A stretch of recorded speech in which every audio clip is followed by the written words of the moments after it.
edition of the Mexican Soccer Show. I am Wiso from Foot Mex Nation. We are here live at Qualcomm Stadium, and everyone's freezing. Yeah, man, I'm really cold. I'm glad I brought my jacket. I feel really bad for Tom right now.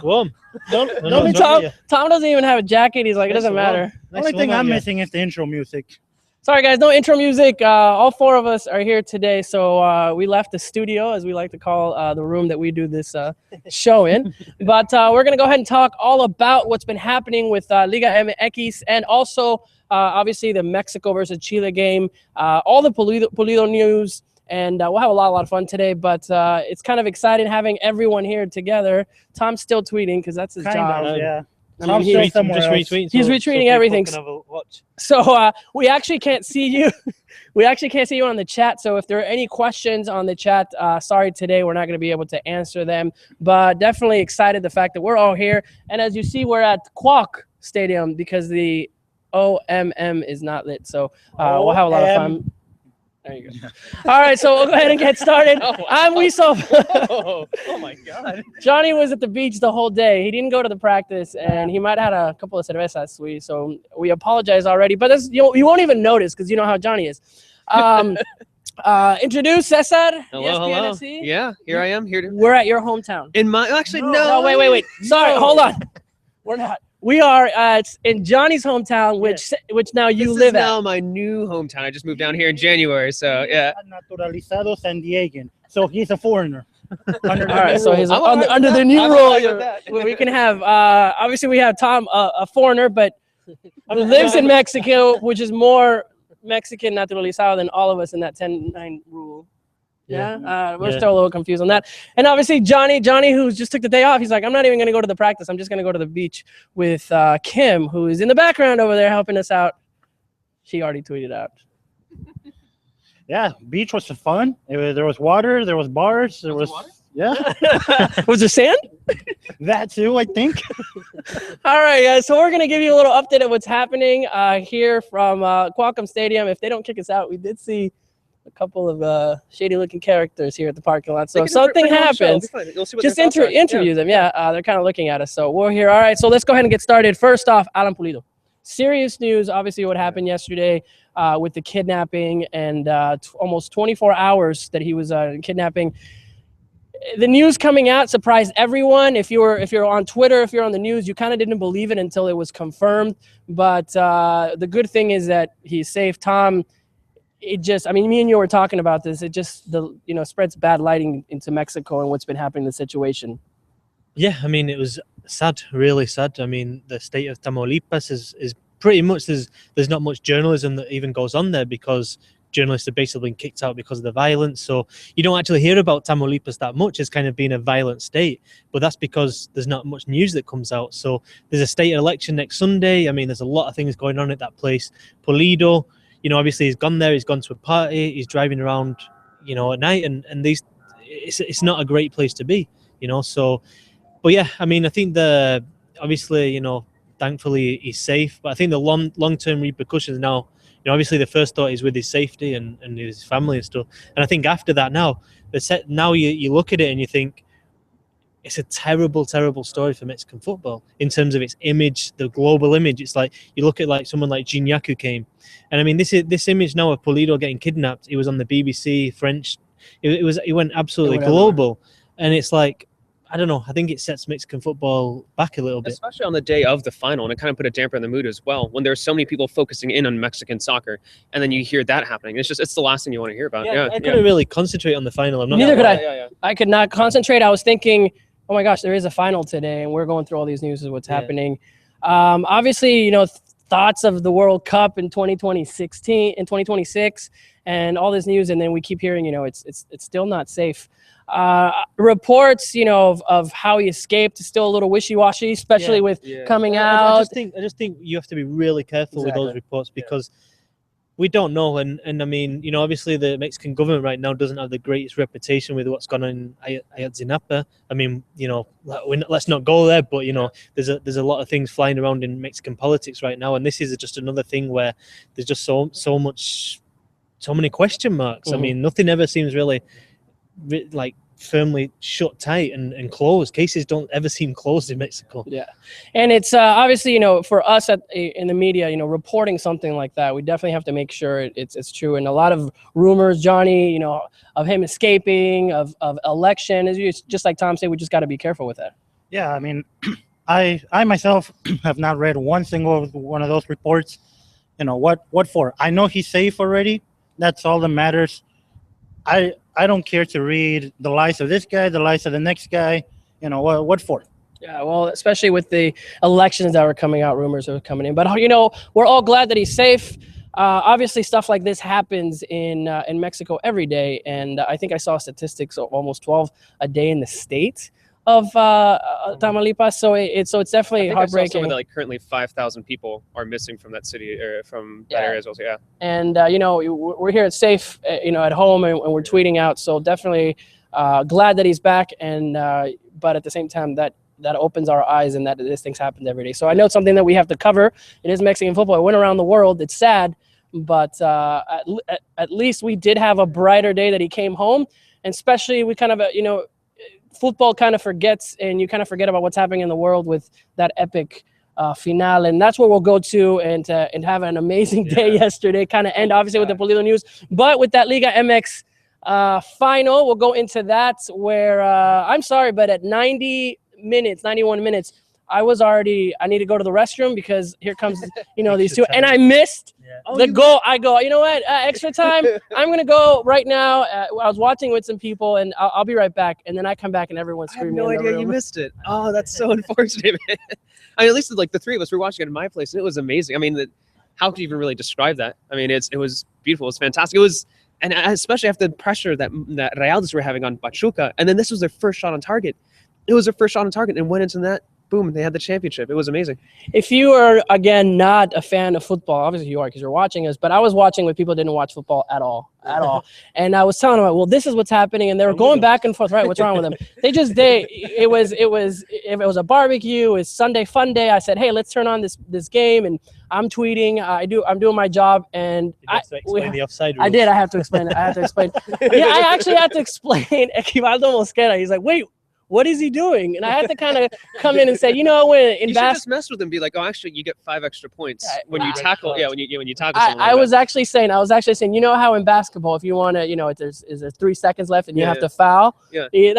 This is like the bigger version of that, so that way it doesn't go. Anyways, and it paid off in the end. That one foul, it paid off. I mean, I tweeted. I asked people would you have done the same thing? And a lot of people were saying that maybe that was a professional foul, is what a veteran would do, and it paid off. In the end, they ended up finding the victory. And I think also with Monterrey, even when Equivaldo Mosquera was leaving, everyone's like, it's all right. You probably had to do it. He saw hugging all the other players, but you can't blame Equivaldo Mosquera for the foul, but you can't blame him for the crappy clearance 2 seconds before that allowed the Monterrey player to. Nobody remembers that though, right? He's a savior. You can, but yeah, I blame him for the botched clearance. You know him personally from your team.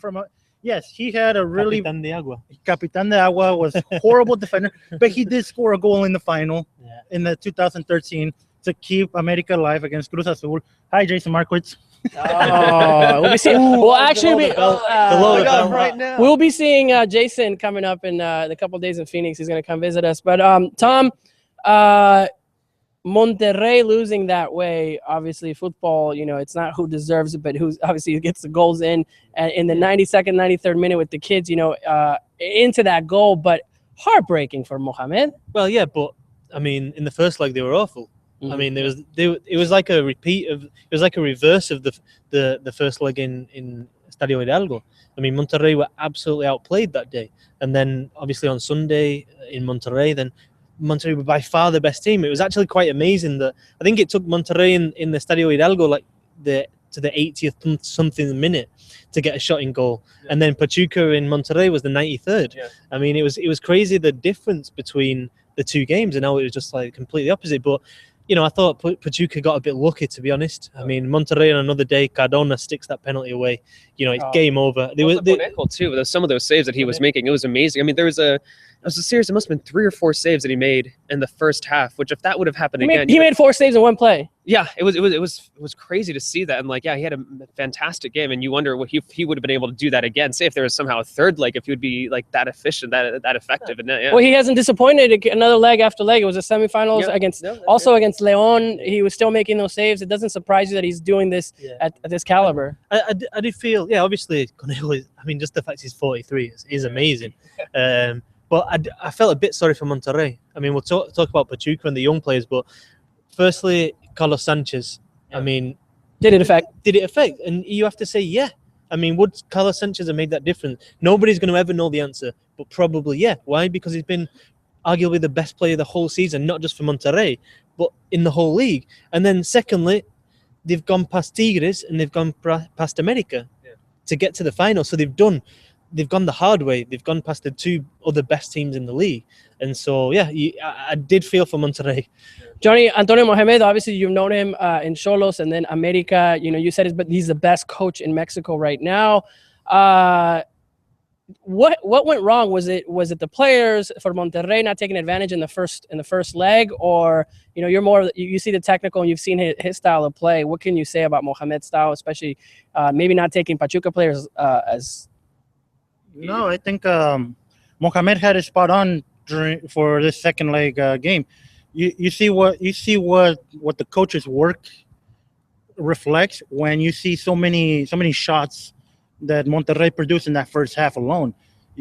That's if the players didn't finish those shots, that's on the players. But you can tell what the work that Mohamed put in.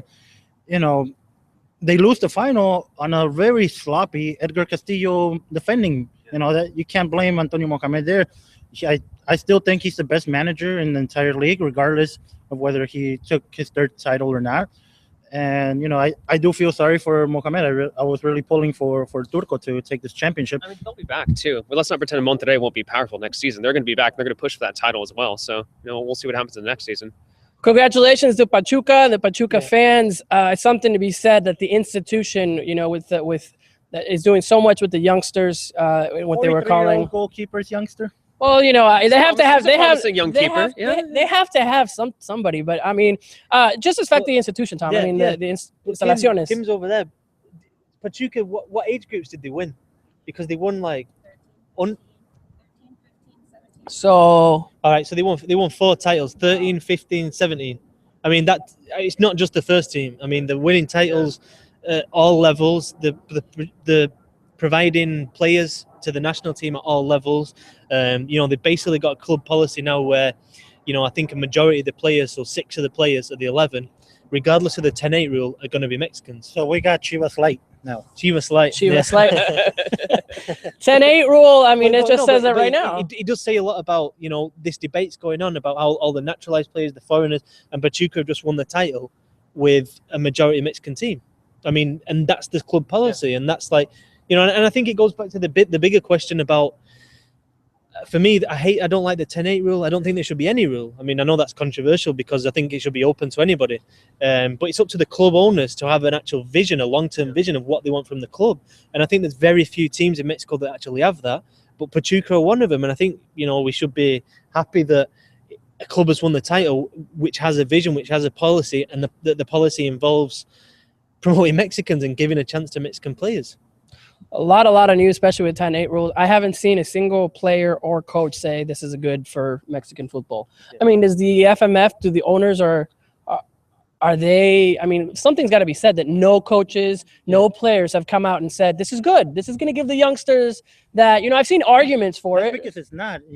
We go from a 5 foreigner limit to a 10. I don't know. I'm not a mathematician, but that sounds like double. No. I mean, what are the arguments for it, Tom? No, the argument's simple. It's like the season that's just gone by, you could have put an 18-man squad that were all foreign born, and now there can only be 10. Okay. So the argument is they reduced it, and the reason they've done it right now is because a couple of years ago, I think in 2014, they changed the rule about the naturalized players. And obviously, a player from South America, Latin America, or the Iberian Peninsula can get Mexican citizenship in 2 years. So now we're seeing 2016, we're seeing an absolute rush to get naturalized. So they're thinking, right, what can we do? But I don't know. For me, the wider issue is that Pacto de Caballeros artificially inflates the wages of players, of Mexican players, sorry, and artificially inflates the transfer fees of Mexican players because there's no freedom of contract. So if a player's got 1 year of his contract remaining, in Europe, that price will go in half because they'll know that in a year they can go for free. In Mexico, that doesn't happen. So players don't have many rights. So therefore, what the club owners are incentivized to do is to go abroad because the players are cheaper and they can pay less wages and less transfer fees. So, I mean, for me that's the wider issue. So a crappy owner rule produces a new crappy owner rule. Yeah, the problem Viva I think Mexico. is the owners. The problem It's all about money, right? I mean, trying to either get a better team and however they can get it is going to get the results. I mean, we've seen that in that they want the results right away with the Liguilla format and all of that, which is exciting, but at the same time, Liga MX is over. It'll be coming back as soon as we know it. Right? 4 days. Usually that break seems like doesn't last very long. We didn't really talk about Pumas on the last show, but obviously, you know, not again another Libertadores, not being taken a Pumas, they're set to announce Valencia as their man. What are they thinking firing Memo Vasquez? You know, if Pumas want to be bad, you know, no, fine by me, but they had a really good manager in Memo Vasquez doing good work. They reached the final last season. Yeah. So Paco Palencia. I know Paco Palencia is confirmed already. I thought Pumas, our friend at Pumas English blog, I know I saw a tweet saying hello to Mr. Steven. He did confirm that it will be Paco Palencia with the black nail polishes, long hair, ponytails. We'll see how that goes. But Liga MX over now. What comes to the busiest, one of the busiest summers for Mexico. Actually, every summer is busy for Mexico. I don't know why, but the Copa America. Then they invent one. Something happens where it's every 2 years. Are you saying the Copa America is invented, Tom? The 2016 tournament. Very invented. It was invented 100 years ago. Yeah, to have it here, but obviously we're coming up with the Copa Centenario, which starts on Sunday versus Uruguay, I think it's Friday, or for Mexico. Yeah, for Mexico, man. For Mexico. Sorry. There's nothing else. Sorry. Nothing Anything else. else? There's nothing else matters. I have no idea. Yeah, I think it's just all Mexico games, right? Is Kim- Mexico playing in the Euros? All right. They probably tried to win. Yeah, Kim's over there telling us that the Euros starting. So, Herrera get to play in that one. so obviously Mexico starting on Sunday. Yes, it starts Friday. Friday. Yeah. The Copa US, America, Colombia. U.S. Colombia. So that should be a great starting point to see where Colombia and obviously the U.S. are at. But let's talk Rematch Mexico. from the '94 World Cup for that game. Oh, the two Escobars, if you remember that. That's a good That's a great documentary. Yeah, that's really good. What were we talking about? Yes, the Mexico games. Yeah, We're here. We're here at the Qualcomm Stadium. Well, As you can see, there isn't going to be a Copa Johnny, America. what is that guy with the dog? Who is he? That's Jack Murphy. Who is he? He used to be important around here. Is he a the striker? Huh? Does he play? Anyways, as you, Yeah. Is he the striker, a midfielder, goalkeeper? This stadium was once named Jack Murphy Stadium, and then we just lost like And then somebody- 42 viewers from that story. somebody needed money, so Qualcomm jumped in to pay the bills and name the stadium. So it's now Qualcomm. I feel like I'm saying like Qualcomm. Qualcomm? Qualcomm? Qualcomm? Johnny, Qualcomm.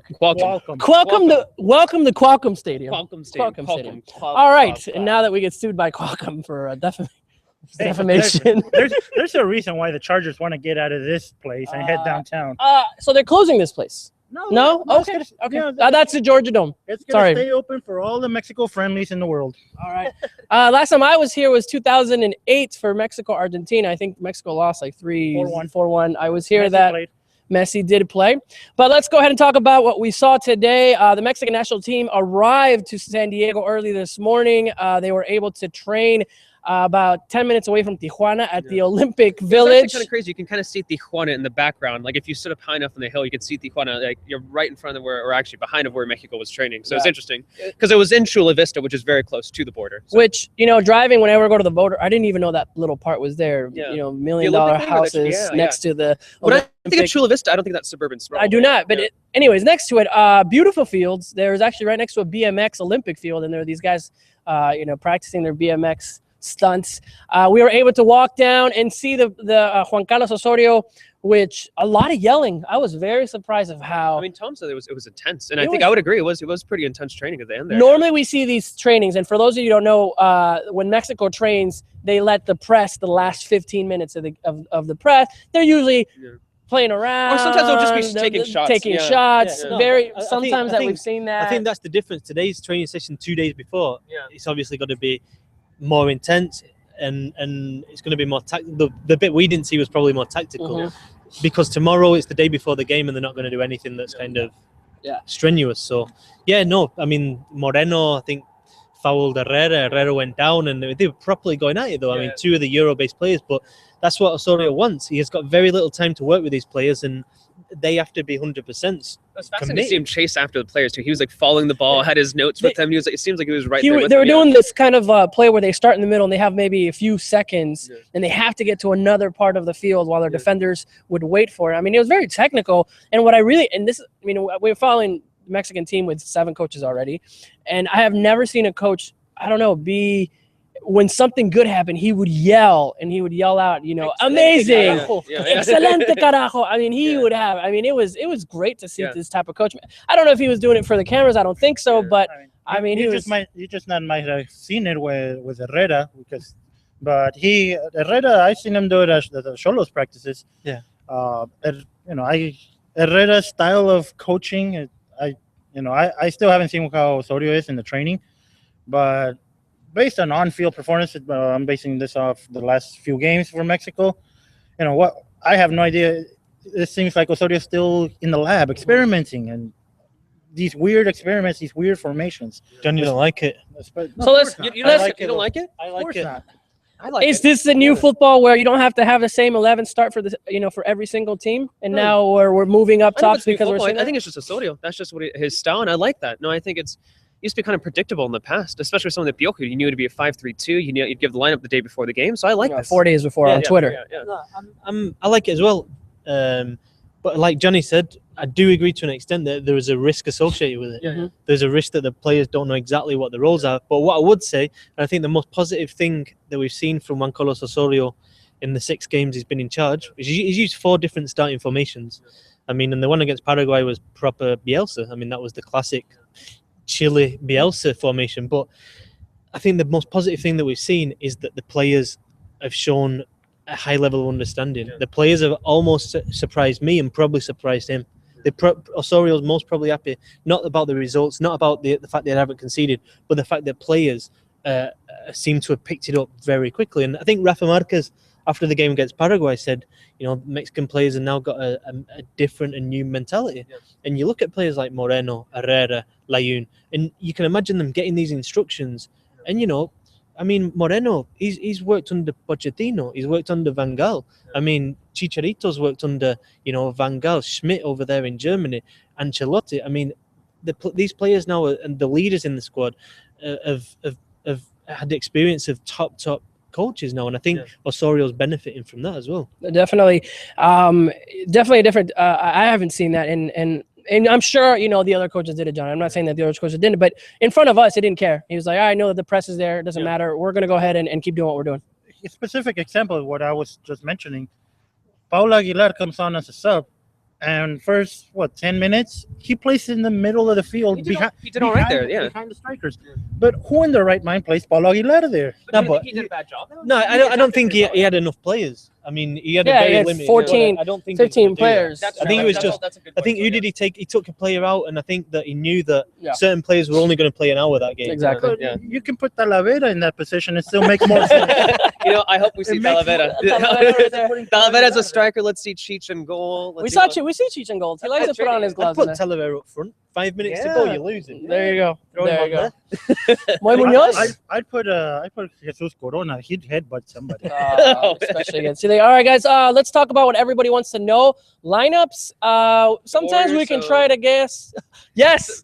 Congratulations to the Warriors, because we were here and we quit. That's why we actually we didn't start. Actually, Tom predicted the Warriors. We didn't start the show because of the Warriors were on. No, we're not kidding. What are you talking about? Warriors? Game of Thrones? Is Oh, this, Game of Thrones. We can talk about that.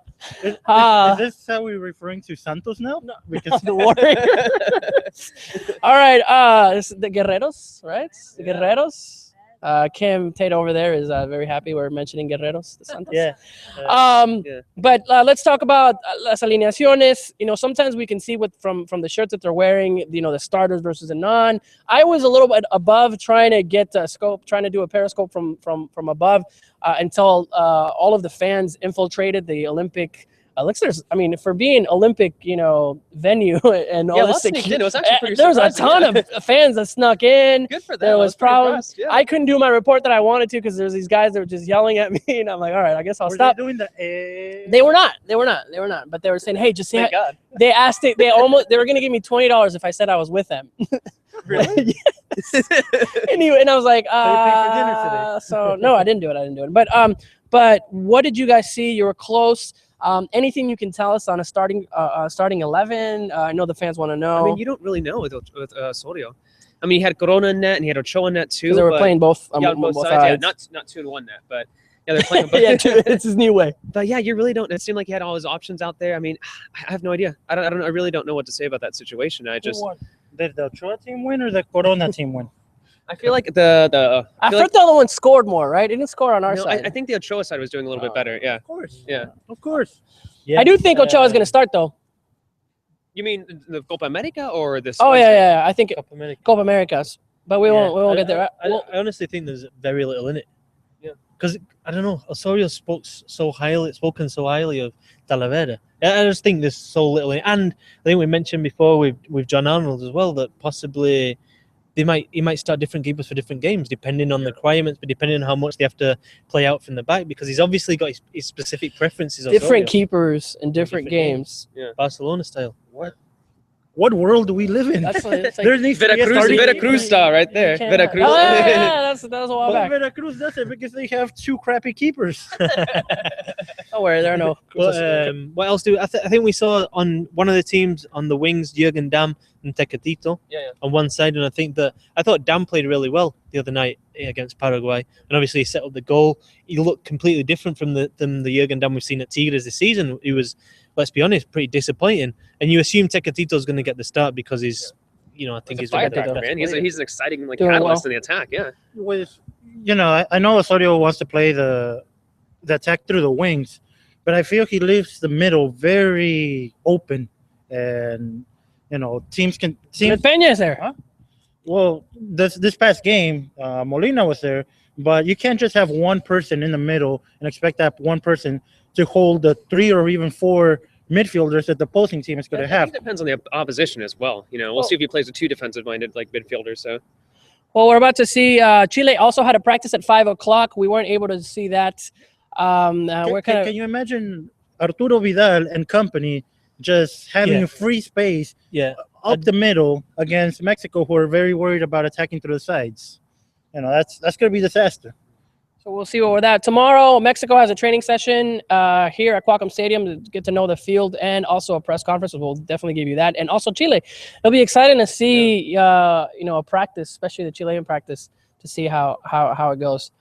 What else, guys, on the training session? Yeah. Any other news? Chucky Lozano is not there, right? He's off still partying, maybe. Did they say Yeah. when he's coming back? I have no idea actually.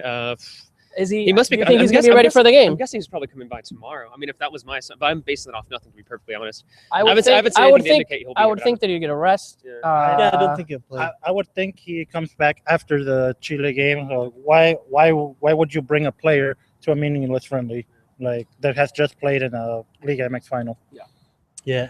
But I mean, that's pretty much on any other news that's there. It'd be interesting to see what happens tomorrow. Yeah. We'll hopefully get to starting 11 here with Mexico. But I think we covered pretty much everything. The Yeah. fans Yeah, thank you. infiltrating. Come on. Kim, Santos come Laguna on, in town. come talk. Should we give her So a break? yeah, Kim. I'm sure she can come in. Kim has been a friend of the show. No, we can scoot in because it's cold. Kim has been a friend of the show for a very long time, since the beginning. Yes. If you don't know her, Kim, for our fans, Who are you? you're on. Who are you? What's she doing? Well, now I run English language content and communications for Santos Laguna. Give out the Twitter. What is it? At Club Santos? Yeah. Club Santos Ien. There you go. 'cause Ah. otherwise, people are gonna be like, ah. Club Santos Ien is the Twitter handle, and we also have English language content on our webpage, clubsantos.mx. And so what's been going on at Santos? The youth system is trying to rival Pachuca there, right? Well, I mean, I wouldn't say that we're trying to rival Pachuca. I think both institutions have very, very strong youth players. I know that Santos is an institution that really prides itself on youth development. That was something that was very obvious when I first came in, 15 months ago. Our U17s and our U20s won the championship, I think, Congratulations. in the same weekend, on the same day, in the Apertura 2015. Yeah, they beat and Cholos. I remember that. Yeah. I was there. that was a good game. And Pachuca, the same year that our first team also won its 5th championship. And, we've got the youth players coming up the ranks. They're really, really strong at the U15 level. We just were subcampeones to Pachuca. I think Ronaldo Cisneros, right? Ronaldo Cisneros. Ronaldo They get a Cisneros. chance next season, or is he the one they're all talking about in Santos? Ronaldo. No, Or I the mean, other ones? he's the thing about Santos that's so great is that they really, really like to give their younger players an opportunity to move up and kind of see what they can do.